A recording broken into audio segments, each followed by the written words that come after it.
welcome to Nyenrode Business Universiteit. A warm welcome to the opening evening of the Master of Science in Management program. Tonight we're streaming from our Amsterdam location at the Keizersgracht in Amsterdam. We would have loved to meet you, of course, online. But it's even better to meet you live. So therefore we hope we can meet you live soon at one of our locations. Before introducing you to the speakers and the agenda, I would like to introduce myself. My name is Carlijn Wenzel and I'm the Program Director of the Master of Science in Management program and Director of Nyenrode in Amsterdam.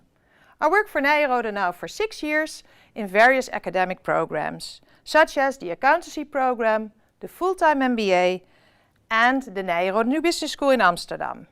I love to work for a small-scale university with personal attention.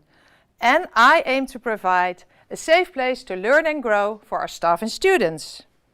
And students in the MSc program are socially responsible and hardworking. Next to wanting to obtain a master's degree, you're also interested in participating very actively in our Nyenrode community, the community Nyenrode is well known for. Tonight we will provide you with an interactive program to get to know Nyenrode, and of course the community and the program. I will tell you a little bit more about Nyenrode and its values. My colleague Robert Giegengak, our program manager at the location in Amsterdam, provides you with information about the curriculum. My colleague Amber Overbos will provide you information about the admissions process. And of course with her you can plan a personal interview at one of the locations. Henri Robben, our professor in marketing, will give you a lecture in marketing. An in-class experience which I can definitely recommend. And after the live stream, you have the possibility to go into breakout rooms to ask various questions to our program management team, but also our current students. Before we go to detail about the program, I will tell you a little bit more about the university and our values. Nyenrode Business University was founded in 1946. It's the only privately owned research university in the Netherlands. And we have 2 campuses.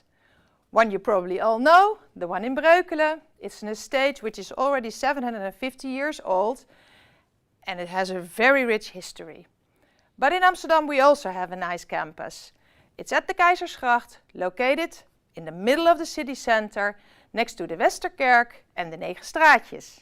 And we host various programs like bachelors, masters, MBAs, but of course also a lot of executive education, finance and accounting. The history of Nyenrode is quite interesting. It started with a man and a vision. After World War II, our founding fathers wanted to make a contribution to the reconstruction of the Netherlands. They wanted to reinforce the Dutch economy. And the way they did this was by training internationally oriented young men who are entrepreneurial and have a business sense, and with emphasis on personal development. And sports has always been a binding element at our campus. Here you can see our founding fathers, Philips, Unilever, AkzoNobel, KLM and Shell. We are serving society by shaping responsible leaders. And Nyenrode's core values can be explained in leadership, entrepreneurship and stewardship. Leadership, it's all about you. What kind of a leader do you want to be? What kind of a person do you want to become? Entrepreneurship, how do you contribute to your organization? And of course stewardship, how do you and your organization contribute to the world? It's an ideal combination because we feel on one hand we offer you academic knowledge, practical skills and personal development, and there we look at you as a person, we look at your organization and your society, and there's a lot of intertwining there, which is really, really nice. Accreditation, of course our programs are accredited by the NVAO, by EQUIS and AMBA. Well, I hope you'll find the rest of the live stream interesting. We will do our utmost best to give you a good understanding of the MSc in Management program. And of course, we would like to see you soon at one of our campuses. And before Robert kicks off with informing you about the specifics of the MSc in Management curriculum, we're going to view a short movie as an introduction to the MSc in Program Management. Have a lot of fun. So, do you want to do a master or do you want to start your career? During 9 Rode's full-time Master of Science in Management, your studies and your career go hand in hand. Our Master in Management is designed in 2 phases. The pre-master phase includes courses that provide you with the necessary knowledge and skills to be fully prepared for the master phase. So, you can apply to our master even if you do not have a business background. During the master phase, depending on your ambitions, you can choose between 3 different tracks that cover state-of-the-art management subjects. These are Digital Business and Innovation, Global Business, and Financial Management. An integral part of the master phase is the personal leadership and development journey, where you will focus on career development, your team skills, and personal growth. In addition, you will work on topics such as leadership, entrepreneurship, and stewardship. During the program, 9 Rode provides you with extensive coaching, guidance, and hands-on tools, and ensures personal attention for each student. The full-time Master of Science in Management program is offered in both Breukelen and Amsterdam. You can choose the location that suits you best. In Breukelen, you can enjoy an intimate campus environment, a tight community, and a group with diverse educational backgrounds. You will also take part in an active student association rooted in Dutch business traditions. In Amsterdam, you can follow lectures in the historic heart of the city, right next to one of the main canals. You will be part of a dynamic community with diverse international backgrounds. Explore the options of creating your own startup and receive the necessary service and support to make that happen. You will also have the possibility to live at an international campus located close to the city. So, would you like to enter the global labor market as a skilled starter? Join the Master in Management today. Hello everyone, good evening and thank you for joining us tonight. My name is Robert and I'm currently the Program Manager for the full-time MSc in Management here in Amsterdam. As Carlijn has mentioned earlier, the campuses of 9 Rode are in Amsterdam and in Breukelen, and you can study on the location of your choice. I'm going to spend the next few minutes talking you through the curriculum, the courses that you will be studying, and some of the additional activities that the program consists of. Perhaps first good to know that the average student population consists of 70% Dutch students at 9 Rode and approximately 30% international students. So you will meet a lot of different people from a lot of different backgrounds and exchange cultural perspectives together and hopefully learn from the shared experience. Your program will be approximately 16 months long, consisting of a pre-master phase and a master program. As you go along, you will study several different courses and eventually choose your own specialization track where you can go into more depth in a topic that interests you most. We will look at that in a little bit more detail in the next couple of slides. But we will start by having a look at the pre-master phase of the program. It is important that we lay a solid foundation for the future academic success in your studies. And we cover a few important courses in the pre-master. For example, as you can see in the slides, we cover the academic reading and writing course, we cover business research, and we cover business statistics.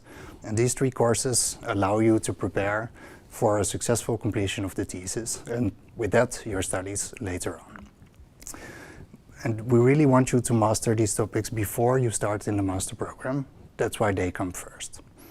Later on, we take you through another few important topics, such as organizational behavior, marketing strategy, managerial economics, and foundations of finance. Again, these are courses that you need to know about before you start in the master. All of this information is on the website as well, should you want to have a look at it again. And once you start in a master's program, usually in January, again, there's a few core courses that you need to complete. And we will see that after that, you choose your specialization track, and I will cover these in turn in the next few slides. But first, you need to know a little bit about management science, operations and supply chain management, business strategy and alignment, managerial finance, and digitization in business and society. And it's no coincidence that these are the courses that you're studying, because they relate to the specialization tracks that you can choose from later on. Now, the first track that you could choose from after you complete these core courses is the digital business and innovation track. You can imagine that this is an important area of studies in the modern world, because digitization is going really fast and is all around us. So we want you to get insight in the challenges that digitization brings along and that managers and business leaders may face as they work in their organizations. So we want you to grow certain digital skills and digital capabilities so you can play an effective part in the organizations of tomorrow. And related to that goal, you will study 4 courses, which are platforms, brands, and customer experience. Online platforms are, of course, really, really important nowadays. We will study big data and data analysis, digital business transformation, again, a key topic in the modern world, and risk management, where you learn to evaluate the risk that your organization may face as it transforms into a more digital organization. Another track that you could choose from, which will take place here in Amsterdam, is the global business track. Of course, many, many more organizations are now scaling up and branching out, transforming into a global business. So we want you to learn about the strategies that these businesses may develop and the approaches that they take into becoming global players in the markets. For example, what does that mean for your value chain? What does it mean for your operation? It's important to have in detail knowledge about that. If possible, we will take you on certain trips where you can visit companies abroad and see global businesses in live examples and help them to face their challenges.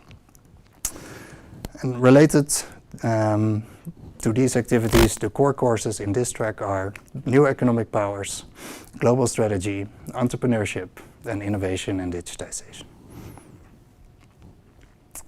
Finally, the third track that you could choose from is the Financial Management track.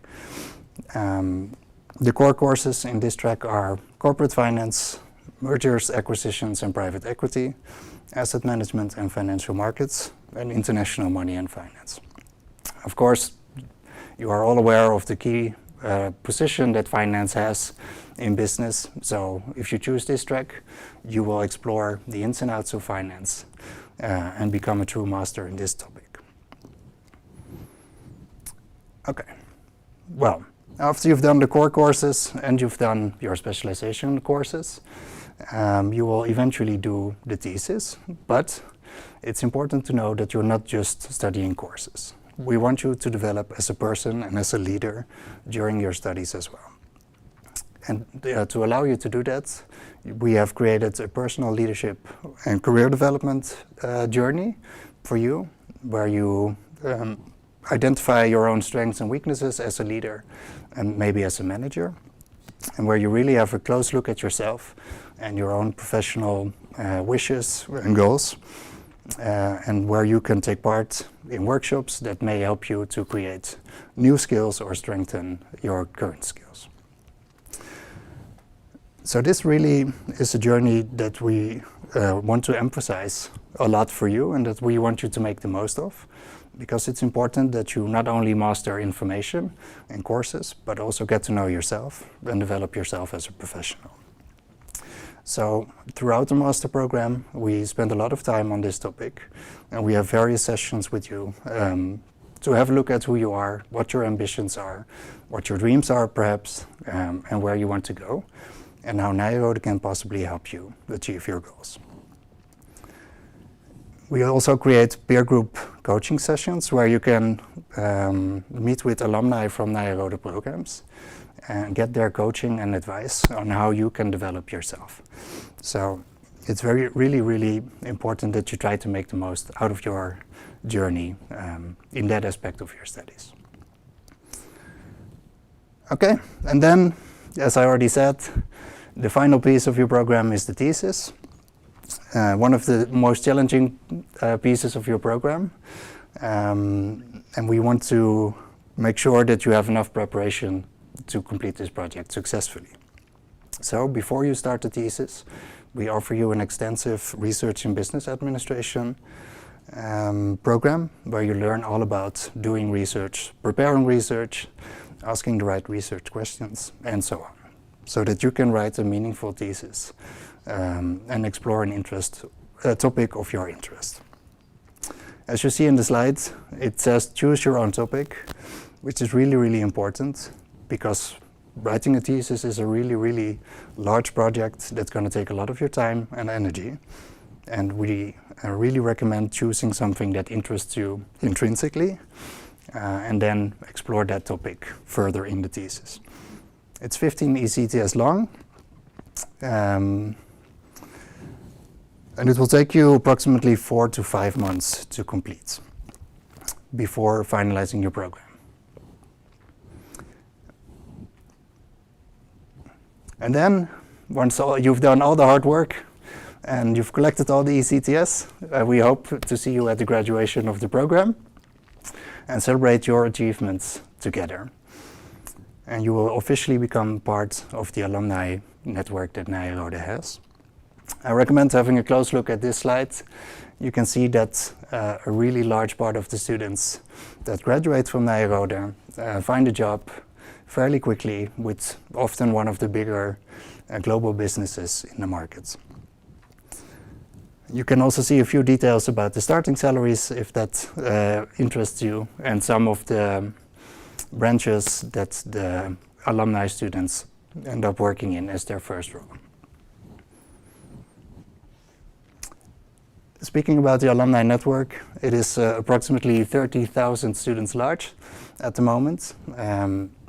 So by being part of the network, you will meet again lots of relevant new students or individuals, alumni really. And you may find that helpful for getting a referral for a job interview or simply branching out and growing your network of professionals. So we hope you can eventually reach that stage and become part of our alumni network. But first, there's a lot of hard work to do. And the very first step of this long journey is taking part in the admissions process.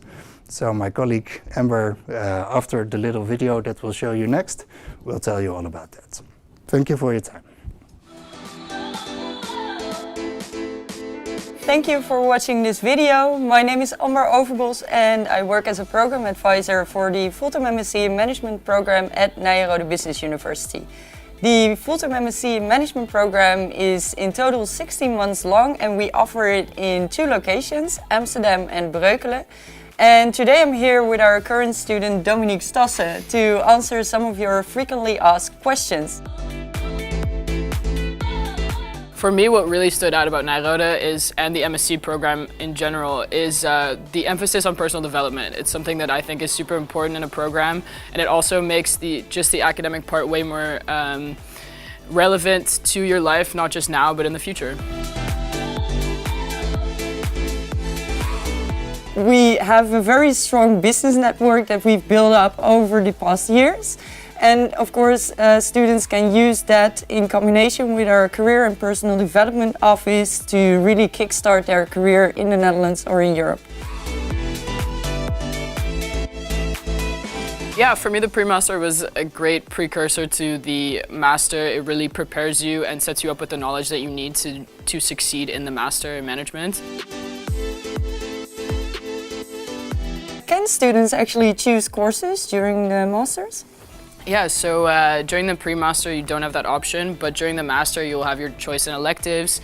And like me, you'll also get to choose your specialization. You'll be able to choose between global strategy, financial management, and digital business and society. we have 3 different scholarship opportunities. The first one is the Orange Tulip Scholarship, for which you can contact your local NAVIC-NISO office.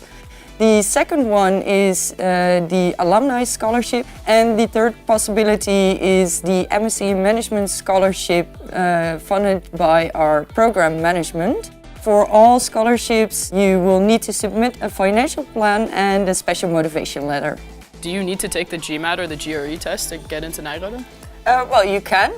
So if students already have a GMAT or GRE, they can submit it for the application. But we also offer our own admissions test, which I believe you also took, right? Yeah, the LTP. Yeah, and the Nijrode LTP is more like a professional assessment, so a combination of IQ and a personality questionnaire. How was it for you to prepare for the test? It was pretty stressful, but in the end it all worked out well. I suggest that you just look up some online and just keep practicing to help you out and to make sure that you kind of know what the format is of the exam. You're always welcome to contact our current students and me and my colleagues as program advisors. You can contact the students through the link above directly. Yeah, absolutely. Feel free to contact us. Both Amsterdam students and Breukelen students are ready to go to answer any of the questions that you might still have. Yeah, and we look forward to meeting you at Nijrode soon.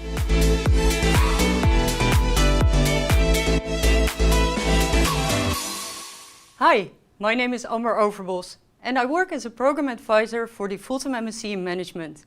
You've already seen me in the video just now where we answer a few of the frequently asked questions regarding the admissions procedure. In the coming presentation, I will tell you a bit more about the practicalities, whether you want to apply already or whether you want to know more about the program first. Starting with the criteria. At Nijrode, we select people, as you know, with an admissions procedure. But first, we want to tell you a bit more about the criteria we handle. So for Nijrode, to enter the pre-master, you need a bachelor's degree in any field. And if you have a bachelor in international business at an academic research university, you can also be exempted from the pre-master fully. Of course, we're a personal university, so also if you have a bachelor from a research university in another field, we will have a look to see which courses are still very relevant for you to participate in the pre-masters. Also, since the program is based upon business administration courses, we also expect our students to have affinity with mathematics and statistics. You will be able to provide insights in your affinity in many different ways, and we're happy to help you if you're in doubt whether you fulfill this requirement. Also, we say that we accept students with 0 to 3 years of work experience. This means that you can enter after completing your bachelor without having any experience in the work field at all, or you can enter the program when you already have a bit more experience. Secondly, we also expect our students to have proper English proficiency. This is of course due to the fact that the program is fully in English. You'll be doing a lot of reading, writing, presenting, and also listening, of course. So we accept 3 different English certificates. The first one is Cambridge Advanced with a C1 level. Then, of course, we have TOEFL with 91 plus and IELTS with a 6.5 band score. These tests you will be scheduling at the test center near you, and it doesn't really matter for us which one you pick. It's good to know that if you do not have such a certificate yet, you can already start your application process and submit the English results later on. If you have a bachelor that was fully taught in English, you will be exempted from providing us with one of those certificates as well. If you have some sort of certificate that is not one of the previously mentioned, we will also have a look to see if that can also provide you with an exemption for doing the test. Then there is the Nijrode admissions test, which we have as a substitute for a GMAT or GRE.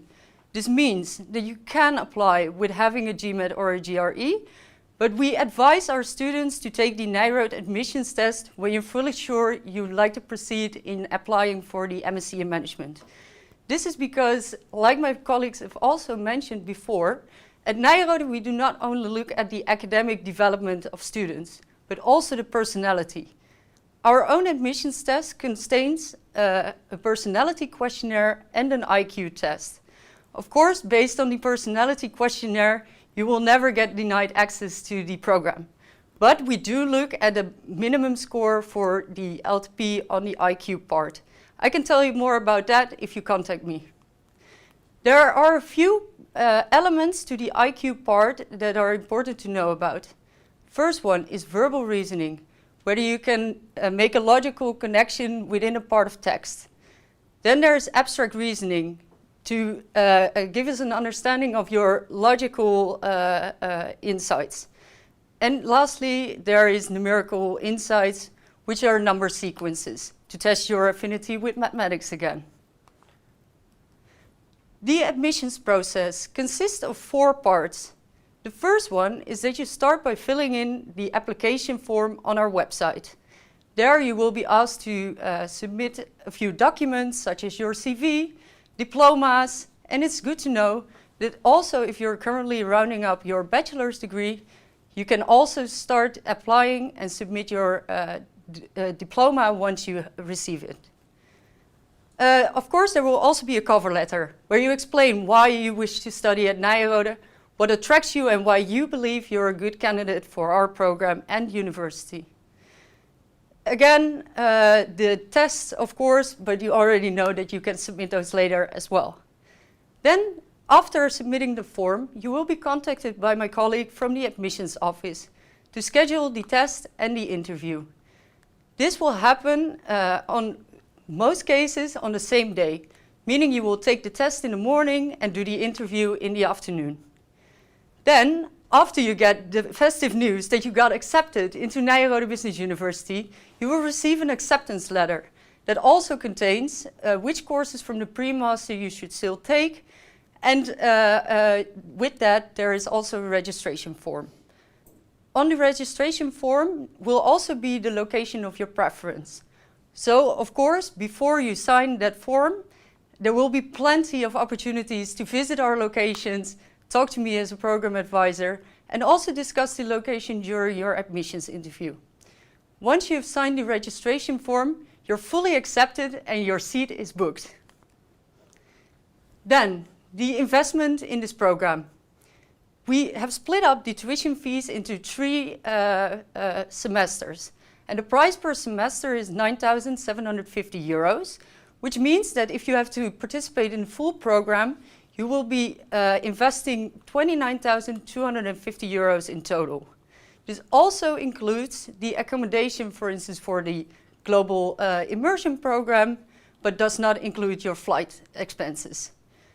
Then, if you, for instance, decide to do an internship combined with writing your thesis, there might be an extension possible. This will cost you an additional €2,075. And this is really for those students who feel that an internship is really adding value to their CV, apart from all the practical experiences you already had during your time at Nijrode. In our campus in Breukelen, you also have the opportunity to live. And the expenses are between €300 and €500 a month. The rent prices are always updated on our website and to be found for you. For the location of Amsterdam, if you, for instance, are still looking for a room in Amsterdam, we have the opportunity for you to rent a room at the campus in Diemen Zuid, which is just outside of Amsterdam. And we have a contract with them where you can rent a room of approximately €800 a month.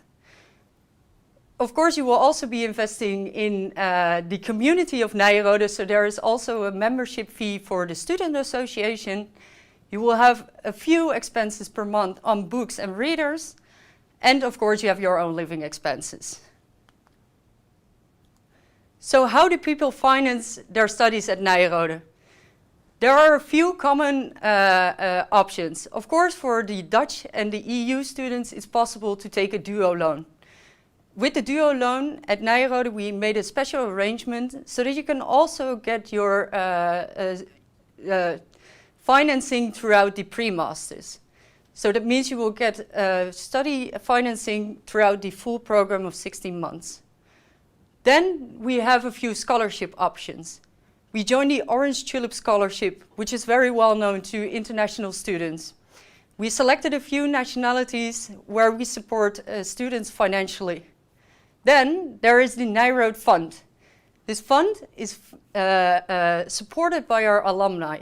It was already mentioned by my colleague Robert that Nijrode builds a strong foundation on its alumni. And the alumni are happy to also invest in the future of other potential Nijrodian students. So what happens is that when you go for a Nijrode Fund scholarship, you will be selected based on your aspired contribution to the Nijrode community already during your studies. So that could be all sorts of activities you can do on the campus, both in Amsterdam and in Breukelen. Lastly, there is the MSc in Management Scholarship. This is selected by our program management and based on special motivations and backgrounds. You can read a lot about these scholarships on the website and also on the procedure. Applications generally need to be handed in before May next year. And of course, next to the motivation for the program, as you can already hear from what I'm telling you, is that we also expect you to write an additional motivation letter to find out for us why you deserve to get this extraordinary opportunity. It's good to know that these scholarships go up to 9,750 euros, which equals 1 semester of the master phase. So a few key dates. Of course, it's December and now it's already time to plan ahead for the next academic year. So when can you have your selection day? We always have a few options published on our website. So depending on when you hand in the application through our website, you will be scheduled on one of these days. Then there is the first application deadline of April 1st. This is an important date because if you apply before this date, you will not be paying for doing the admissions test and the administration for your application, which will save you in total 500 euros. The final application deadline for EU students is on June 30 in 2021, which is rather late. We advise you to apply sooner, especially if you want to be able to choose your location yourself. Then there is a summer course. We didn't talk about that one in too much detail yet, but the summer course is there. Like we said, we accept students with various backgrounds in terms of their bachelor studies. And some of you might not have a lot of experience with topics such as statistics, finance or accounting. And of course, you can also join English writing classes during our summer course. There will not be any additional charges for the summer course, and all of you who apply will be welcome to join. It takes place between 2 and 15 August, so during summer and right before the pre-master starts. Then there is the Student Association in Breukelen, which has a special introduction period starting on August 18. So if you apply for Breukelen, that will be the time that you definitely start living on the campus as well. And then there's the start of the pre-master program. And the pre-master starts with 2 introduction days on both our locations. So we have 2 days in Breukelen and 2 days in Amsterdam. And during these days, you will already start with the personal leadership development program even. So you will get to know each other in a fun way and also already kickstart your program at Nijrode Business University. So what next? It's a lot of information you heard tonight. And I understand that you have more personal questions. Of course, we have the breakout rooms after this session, which I totally advise you to pick all 3 rounds a different breakout room. And next to that, you will be able to visit this location in Amsterdam as well as our location in Breukelen in person. We can make a one-to-one appointment so we can guide you around and you can ask all of your questions. Of course, we can also do that by phone. Then there is a very exciting event coming up, namely the online business game on January 14. This event is already published on our website, so you can sign up. We have a very exciting business game where you experience all different aspects and elements that you need to think of when handling an international company. So it will really give you an impression of what you also will be doing throughout the Master in Management. You can follow a lecture. After today, I will send you an email with a few options so you can join an online lecture and see what it's all about to study at Nyenrode. And my contact details are on the screen, and of course you also have them when I invited you to this session. So feel free to contact me at any time, and I look forward to meeting you in person soon.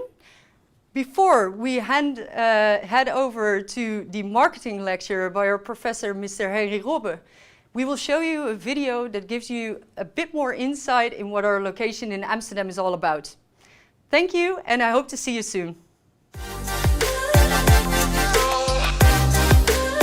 So I have multiple reasons for choosing for Nyenrode Amsterdam. First of all, I just love that it is in the center of the city. It's so easy to go.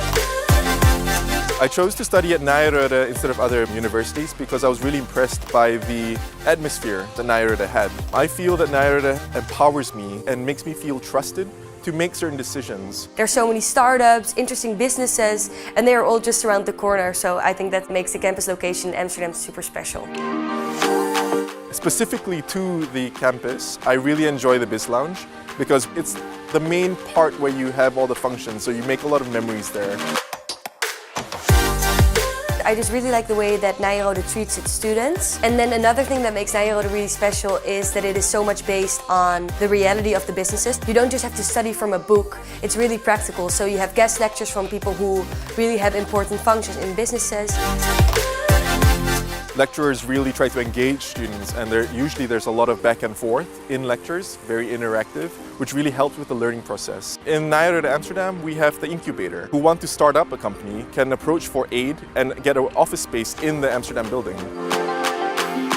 The ACV is our student association in Amsterdam, and we organize all sorts of events, ranging from formal business events to parties. Being on the board of the ACV, I've learned a lot of management skills that I otherwise would not have learned.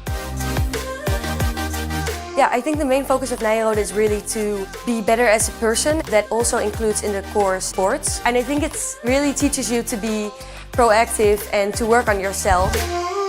The atmosphere in Nyenrode is one that is very open and it's safe to make mistakes. You are able to learn from your experiences and move forward from there.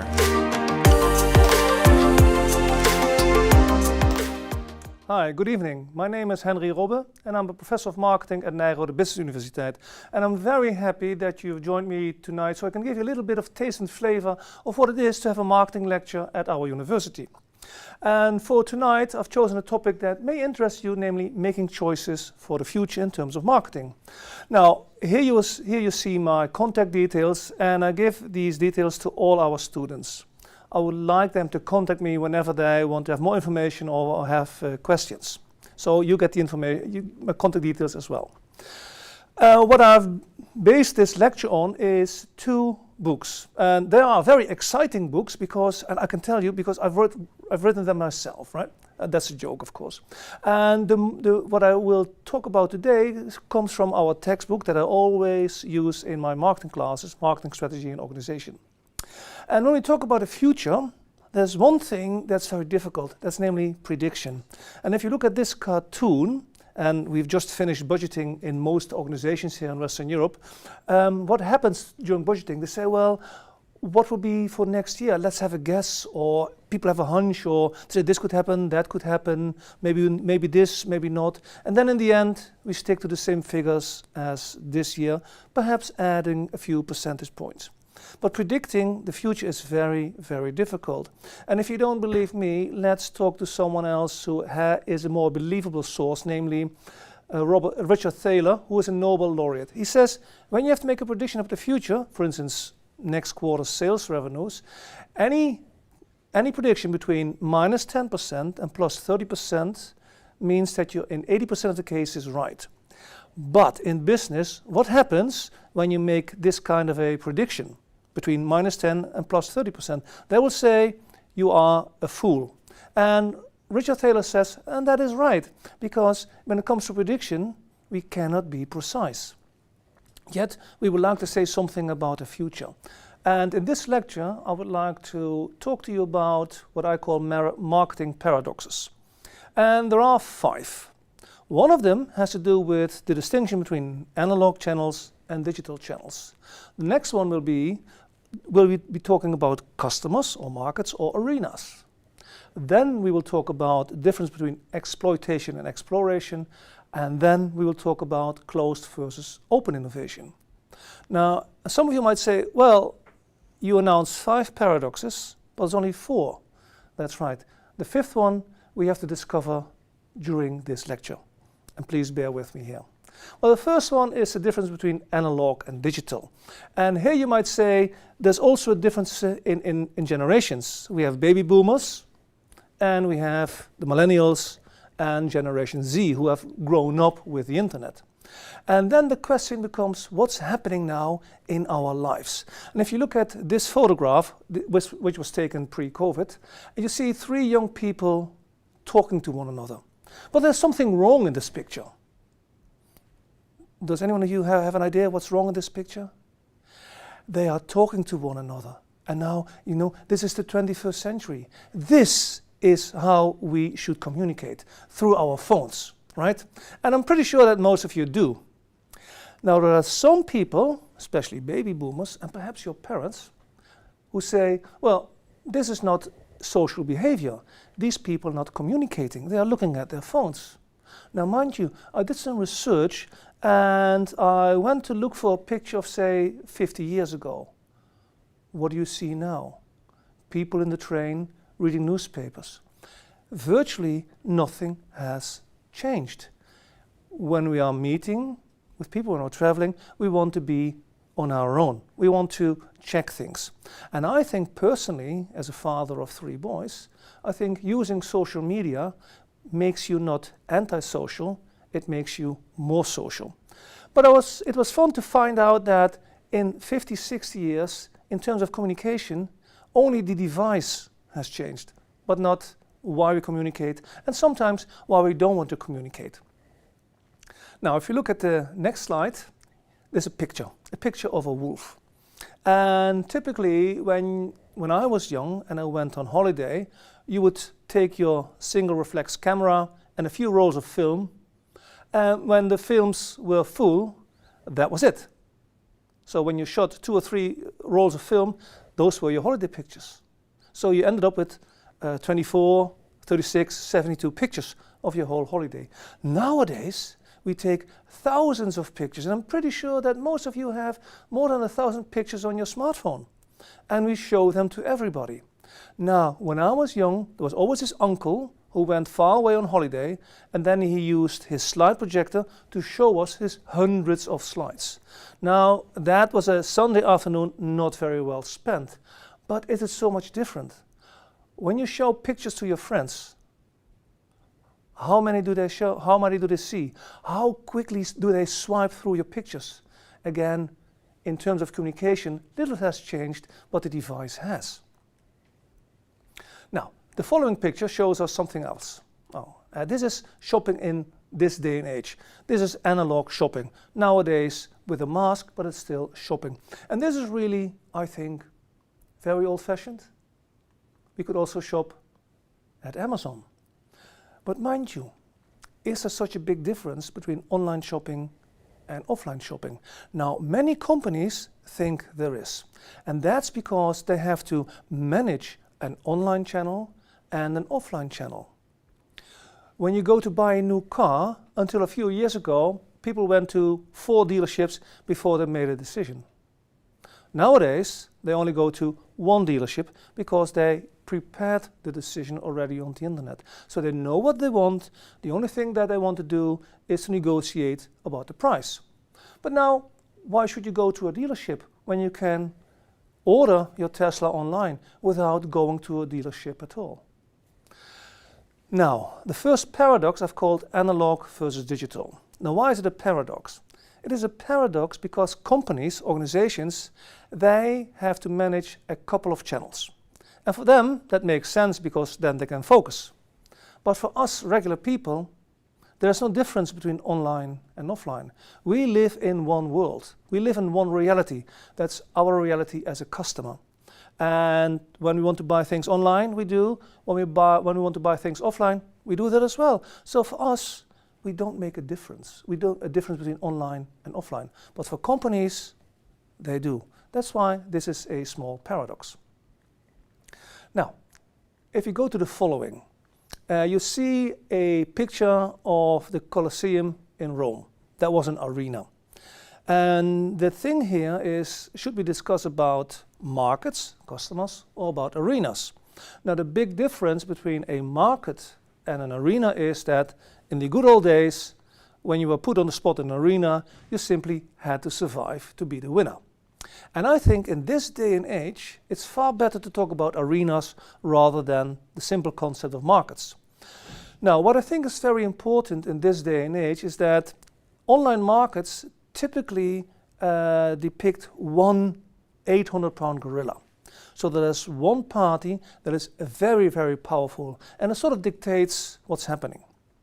Now, typically in a regular class, I would have asked a few students, okay, can you mention a couple of markets in which there's this 800-pound gorilla who determines what the rest does? And I would typically get some answers, but I've already put them on the slide. The 800-pound gorillas that we see in this day and age are Microsoft, Amazon, Apple, Alphabet, and Facebook. Now, why do I call them 800-pound gorillas? Now, I think it's very simple. If you look at Facebook, who is number 2? When you look at Microsoft, who is number 2? When you look at Google, who is number 2? Well, a few of you might say Bing, but how large is Bing, to be honest? If Google is the 800-pound gorilla, Bing is a small chimpanzee. And the point here is that these companies are so big and powerful, they determine what we see and perhaps also determine what we're going to like. Now, if you look at the power of these 5 gorillas, they are the equivalent of the 350 companies in the S&P index. 5 companies are the equivalent of 350 others. Now, that's what I call these are gorillas. And to put it in a different light, there's some companies who are member of the $1 trillion club. And they are Apple, Microsoft, Amazon, and Alphabet. And recently, Apple just touched the $2 trillion mark. And that's incredible. These are very large companies. And if you look at some of the dynamics, and one of them is, for instance, how many employees does the company have? You see, Apple has the smallest number. You can also look at the dynamics of how much profit every employee generates. And here you see that Apple is leading the pack by far. Whatever we may think about Apple or the other companies, it is an achievement of the first order to create this kind of revenues and profits. These are genuine gorillas. And the thing is, because we can't really mention who's the number 2, I like to talk about arenas, because in arenas, the only thing that counts is the last man standing. And I have no idea how long these arenas will continue. But that they are arenas, I'm pretty sure. Now, as a joke aside, you see here a pub in Toronto, and also there we have an 800-pound gorilla. And who's the 800-pound gorilla in that pub or on a terrace in lovely Amsterdam in the summer? It's not the bartender, it's not the owner, but it's the waiter. The waiter determines when you get your drinks and whether your cappuccino will still be warm when it arrives, right? Okay, so what I see, especially in online markets, it is far better to think in terms of arenas. Then we move on to the next paradox, and I've called that exploitation versus exploration. Now, exploitation means that you have to run the business effectively. What can you get out of the business? Exploration is making sure that the business is ready for the future. And very likely, the reasons why customers buy now are probably very different from the ones you have to provide to them in the future. So we have no choice but to run our business effectively, but also to prepare it for the future. And there's some exciting things going on. If you look at these slides and you know all these companies, they typically have no assets, right? Alibaba has no inventory. Uber doesn't own cars. Airbnb doesn't own real estate. Facebook doesn't create content. Bitcoin or equivalent cryptocurrencies are not a bank, but most of them are pretty powerful, right? And what they have done is more or less to disrupt the industry they are working in. Now, I have a couple of examples. Amazon started out as a book retailer, and then they went to the web selling books online. That disrupted regular bookstores. When we look at the following example, eBay, well, that was the electronic version of our flea markets. And now you could buy from all over the world the things that you would like. Google, and this is the 1998 version, was a fledgling search engine in 1998. And look what it did. It reinvented email, it reinvented searching. And one of my most preferred examples is YouTube. Now, YouTube reinvented TV. Before YouTube, we watched the 8 o'clock news at what time? At 8 o'clock, because it was linear television. But now we can watch any program at any time. So that had immense consequences for broadcasting companies, advertisers, but also us customers. And by the way, I must admit, as a professor, my biggest competitor is YouTube, because there's so many great videos on virtually any topic that this is my biggest competitor. But I'm very happy with YouTube, because when students watch a couple of videos online, I don't have to explain that stuff anymore, and I can focus on the things that I find really important when it comes to teaching marketing. Now, a long time ago, in 2007, the iPhone came to the market. And one of the greatest scholars on disruptive innovation, Clayton Christensen, said, you know, I've done my research and I've looked at the iPhone, but you know, it's more of the same. The iPhone does not disrupt the market. But mind you, the iPhone has disrupted the market. If you look at a smartphone these days, they all look like an iPhone, right? That's not to say that the iPhone is probably the best smartphone in terms of quality and components. Probably not. But it has a certain value that makes people go, wow. By the way, Apple reaps about 90% of worldwide profits on mobile devices.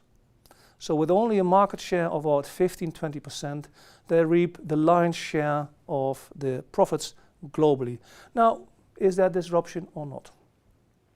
When we look at Uber, we all know Uber, there's a couple of definitions that you can use to see whether Uber is disruptive.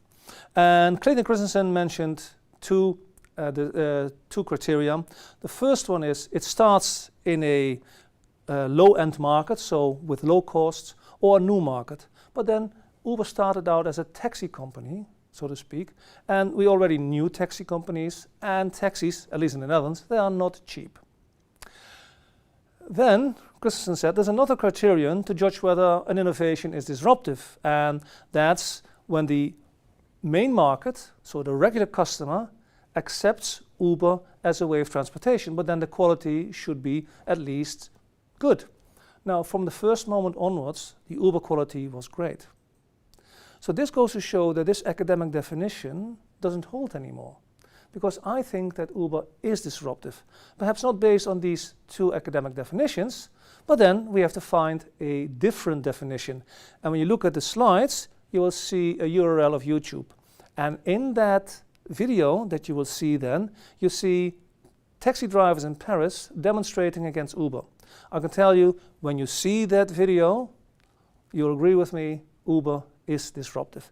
And it is disruptive because what they offer is different. It's total, and it's a totally new business model.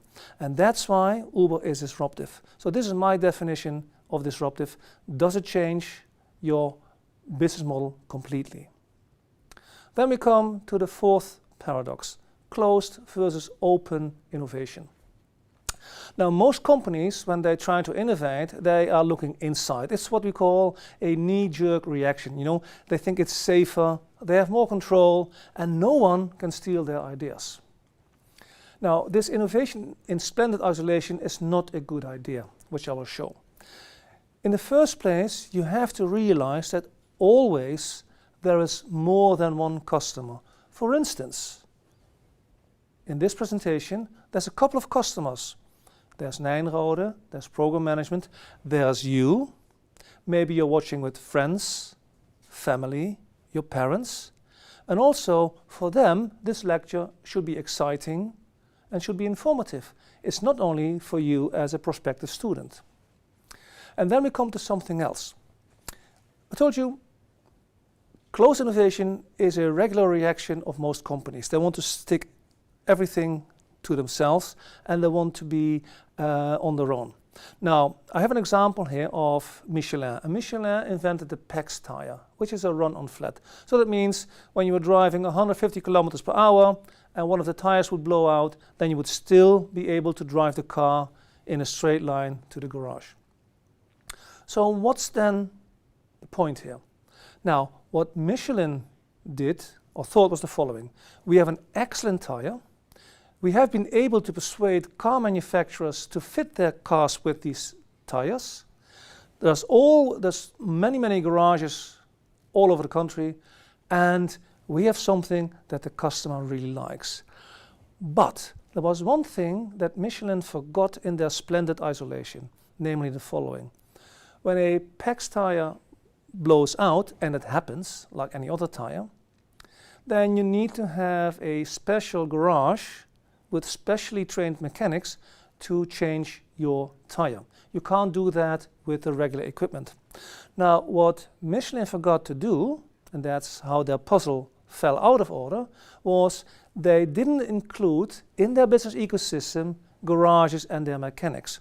So when you're there with your PAX tire blown out and they can't repair it, what use is that tire? So when another piece of the puzzle falls away, the customer, the car manufacturers go, there's no innovation anymore.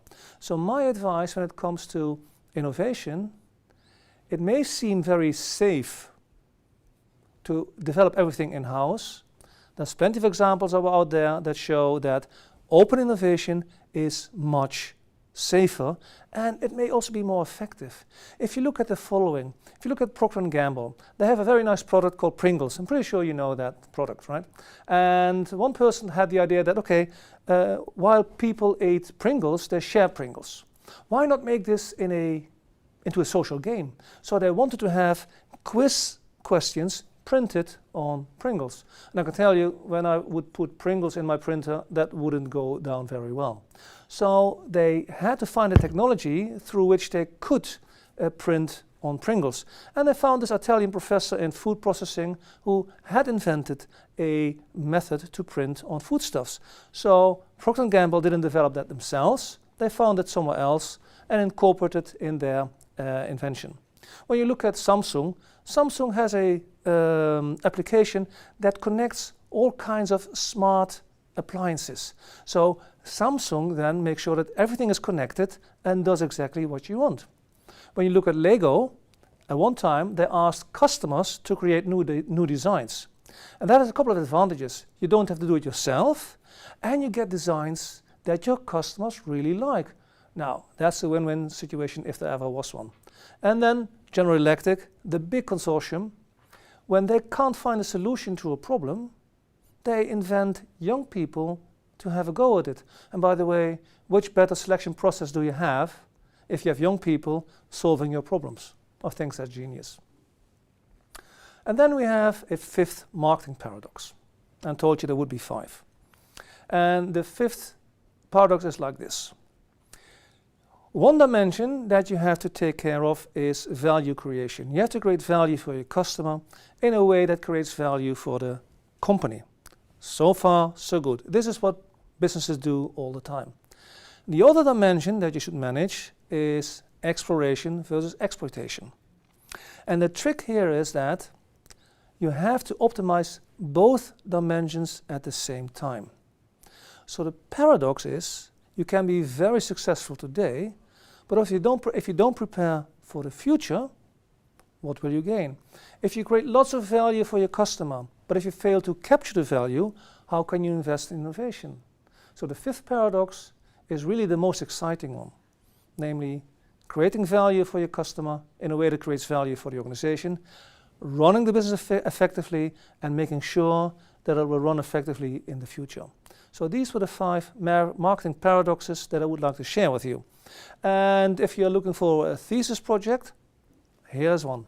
If you are looking for a project in real life, I'm pretty sure that many businesses would like to have these questions answered for them. Now that brings me to my final slide. I would like to thank you for your attention. And now, after a short break, I would like to welcome you in our breakout rooms. And I hope you have lots and lots of questions. Thank you very much.